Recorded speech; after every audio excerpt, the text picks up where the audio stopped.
RJD के एक tweet में नए संसद भवन की तुलना ताबूत से किए जाने पर बीजेपी सांसद सुशील मोदी ने जोरदार निशाना साधा है। सुशील मोदी ने इस तरह से तुलना को आरजेडी की ओछी और घटिया मानसिकता बताया है। सुशील मोदी ने कहा है कि जिस ताबूत की तस्वीर आरजेडी दिखा रही है वो भारी आरजेडी का प्रतीक है। 2024 में आरजेडी को लोग उसी ताबूत में बंद कर दफना देंगे। नए संसद भवन के औचित्य पर नीतीश कुमार द्वारा सवाल उठाए जाने पर भी सुशील मोदी ने पलटवार किया है।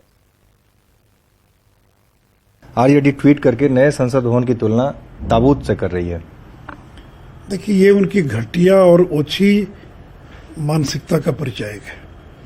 देखिए, मतभेद हो सकता है जाना कि न जाना, लेकिन नया संसद भवन ये कोई नरेंद्र मोदी या इस सरकार या बीजेपी का कोई प्राइवेट प्रोजेक्ट तो है नहीं। ये तो देश के संसद के भवन का निर्माण हुआ है। देश की जनता का 1000 करोड़ रुपया लगा है और अगले 100 साल तक कितनी सरकारें आएंगी और जाएंगी, हजारों सांसद बनेंगे तो वहीं बैठकर वो कानून का निर्माण करेंगे। तो उसकी तुलना ताबूत से करना, तो देखिए राजद के लोग ये भूल जाते हैं कि जहां नया संसद भवन भविष्य के भारत का प्रतीक है, माने भावी भारत का प्रतीक है, तो ये ताबूत है ये भावी राजद का प्रतीक है।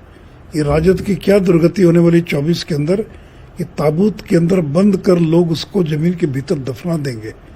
तो जो लोग इस मानसिकता में रहते हैं, और लालू जी से मैं जानना चाहता हूँ, आप तो हिंदू हैं, आपने घर में कब से ताबूत रखना शुरू कर दिया? तो देखिए, ये जनता दलियों के लोग कह रहे हैं कि कलंक का दिन है। अरे मतभेद हो सकता है, लेकिन ये भव्य इमारत जो बनी है, जो पूरी दुनिया में जिसकी तारीफ हो रही है और जो अगले 100 वर्ष तक देश की संसद का वहां से संचालन होगा, आप कह रहे कलंक का दिन है। ये नीतीश कुमार जो कह रहे हैं कि इस बिल्डिंग की आवश्यकता क्या थी, पुराने भवन से काम चल जाता। तो नीतीश जी, फिर आपने पटना के अंदर तो ब्रिटिश कालीन म्यूजियम था, फिर आपने नया म्यूजियम 1000 रुपया खर्च करके क्यों बनवाया? जेडीयू ने 2024 की चुनाव की तैयारी को लेकर मंथन शुरू कर दिया है। पटना में पार्टी दफ्तर में 2 दिवसीय बैठक खत्म हो गई है। बैठक में सीएम नीतीश ने पार्टी पदाधिकारियों को टिप्स भी दिए। आने वाले लोकसभा चुनाव की तैयारियों में जुट जाने के साथ सरकार की जन कल्याणकारी कार्यों को जनता तक पहुंचाने को कहा गया। वहीं जब बैठक में शामिल होने के लिए जैसे ही नीतीश कुमार की गाड़ी परिसर में प्रवेश की, समर्थकों ने नीतीश कुमार के समर्थन में नारेबाजी शुरू कर दी और देश का पीएम कैसा हो, नीतीश कुमार जैसा हो नारे लगाए।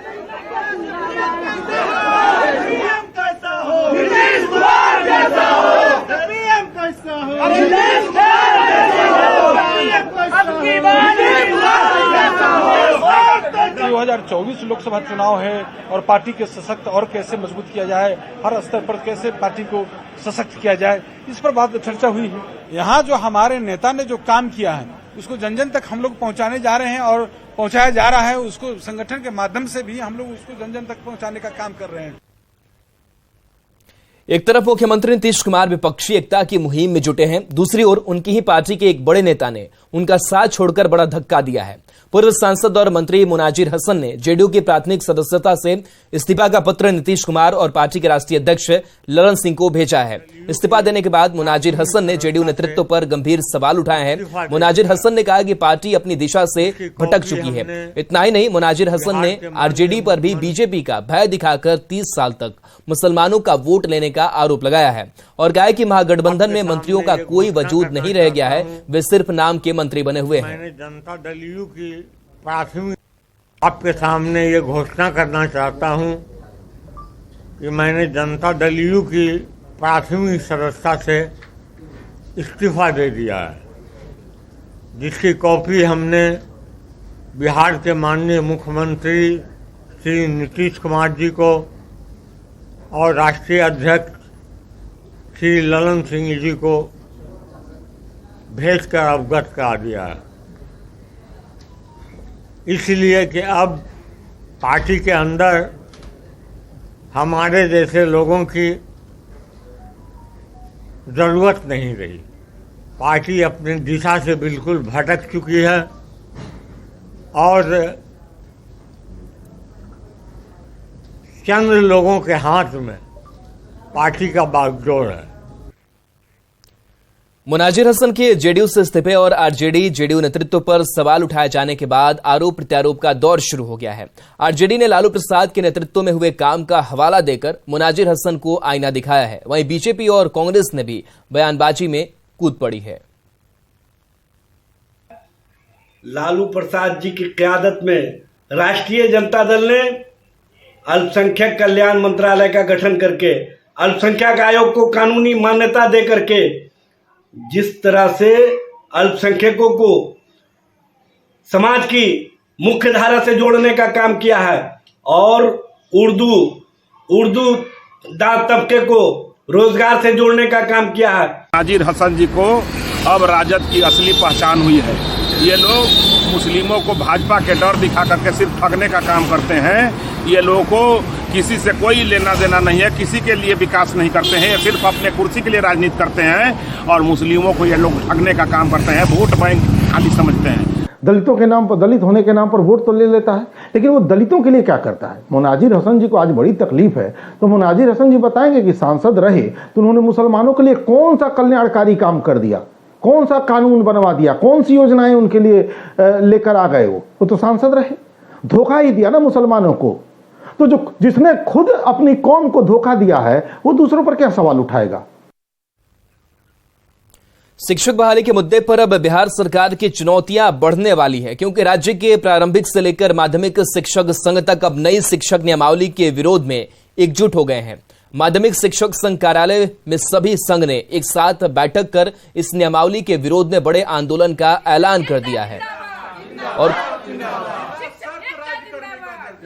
और कहा कि बिना शर्त अगर राज्यकर्मी का दर्जा नहीं दिया जाता है तो अब संग्राम होगा। शिक्षक नेताओं ने साफ कहा कि राजधानी की सड़क पर अब फिर लाखों शिक्षक उतरेंगे और मानसून सत्र में विधानसभा का घेराव कर उसमें भी संग्राम होगा। सभी शिक्षक भाई बहन से आग्रह है उनको बताइए, माननीय शिक्षा मंत्री जी को बताइए, मुख्यमंत्री आदमी का एक साथ लड़ाई लड़ने का संकल्प ले लिया है सरकार के। शिक्षक एकता जिंदाबाद, जिंदाबाद, जिंदाबाद। शर्त राज्यकर्मी का दर्जा, बिना शर्त राज्यकर्मी का दर्जा देने की मांग को लेकर अब प्रारंभिक से लेकर माध्यमिक शिक्षक एकजुट हो गए हैं। इस वक्त बिहार माध्यमिक शिक्षक संघ भवन में एक बैठक हुई है और बैठक के बाद क्या रणनीति बनाई गई है, सीधी बातचीत करेंगे। तमाम संघ के जो नेता हमारे साथ हैं उनसे हम बातचीत करेंगे। सबसे पहले शत्रुघ्न प्रसाद सिंह हैं। सर, अभी आप लोग एकजुट हुए हैं, अब क्या रणनीति बनाई गई है? हमारी एकमात्र रणनीति है, इस शिक्षा विभाग ने जो जारी किया अधिसूचना, हम उसमें केवल राजकर्मी का दर्जा देने की मांग को समायोजित करना चाहते हैं और हम कुछ मांग नहीं करते हैं।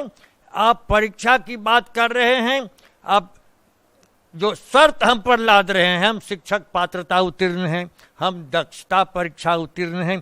ये 20 साल, 16 साल, 17 साल का हमारा अनुभव है, इसीलिए हम आपके इस आदेश को नहीं मानेंगे। हम निश्चित तौर पर अब एक साथ हो गए हैं। माध्यमिक, प्राथमिक, लाखों लाख की संख्या में हम राजधानी को घेर लेंगे विधानमंडल के सत्र में, और इतना ही नहीं, माननीय विधायकों, माननीय मंत्रियों के घर पर भी घेरा डालेंगे, जरा डालेंगे। पूरा सरकार का नींद उड़ा देंगे, ईंट से ईंट बना देंगे। माननीय मुख्यमंत्री जी और माननीय उप मुख्यमंत्री जी का विश्वासघात जो किए ना बिहार के लाखों शिक्षकों के साथ, आप वादा किए थे कि हमारा सब महागठबंधन का सरकार बनेगा तो राज्यकर्मी का दर्जा देंगे, और अभी वादा खिलाफी, विश्वासघात, ईंट से ईंट बजा देंगे बिहार सरकार का। हम लोग फॉर्म किस लिए भरेंगे? फॉर्म तो इतना फॉर्म हम लोग भर दिए, अभी भी फॉर्म ही भरेंगे हम लोग। दक्षता परीक्षा का फॉर्म भरवाए, पात्रता परीक्षा का फॉर्म भरवाए, जब बहाली के उस समय फॉर्म भरवाए, कितना बार फॉर्म भरवाएंगे? ये कोई फॉर्म भरने वाला नहीं है। बैठक हो रही है फिर से, ये विज्ञापन का खेल चल रहा है, ये शिक्षकों के मुद्दे पर पॉलिटिक्स हो रहा है। बहाली तो इनको करनी नहीं है, तो जो नए अभ्यर्थी हैं उनके साथ भी चीटिंग हो रही है। ये जो गुमराह हम लोगों को कर रहे हैं ना तेजस्वी बाबू और उनके जितने भी नेतागण हैं, हम लोग कुछ भी उनकी बातों को अनसुना कर देंगे, कुछ नहीं करेंगे। वो गद्दी पे बैठे क्या समझे हम लोग बेवकूफ है? अरे दम है कितना दमन में तेरे, देख लिया और देखेंगे, कितनी लंबी जेल तुम्हारी देख लिया है, देखेंगे क्या कर लेंगे आप। आपको तो गद्दी पे हम नियोजित शिक्षक बैठाए हैं, तो एक्शन लेगी सरकार। बिल्कुल एक्शन लेगी सरकार। सरकार एक्शन लेगी तो हम लोग खुद एक्शन में है। अब देख रहे हैं नियोजित शिक्षक अभी एक्शन में है।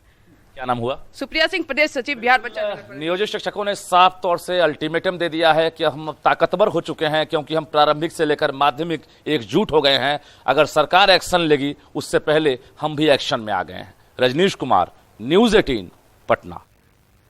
और चलिए न्यूज 18 बिहार झारखंड पर खबरों का सिलसिला लगातार जारी है।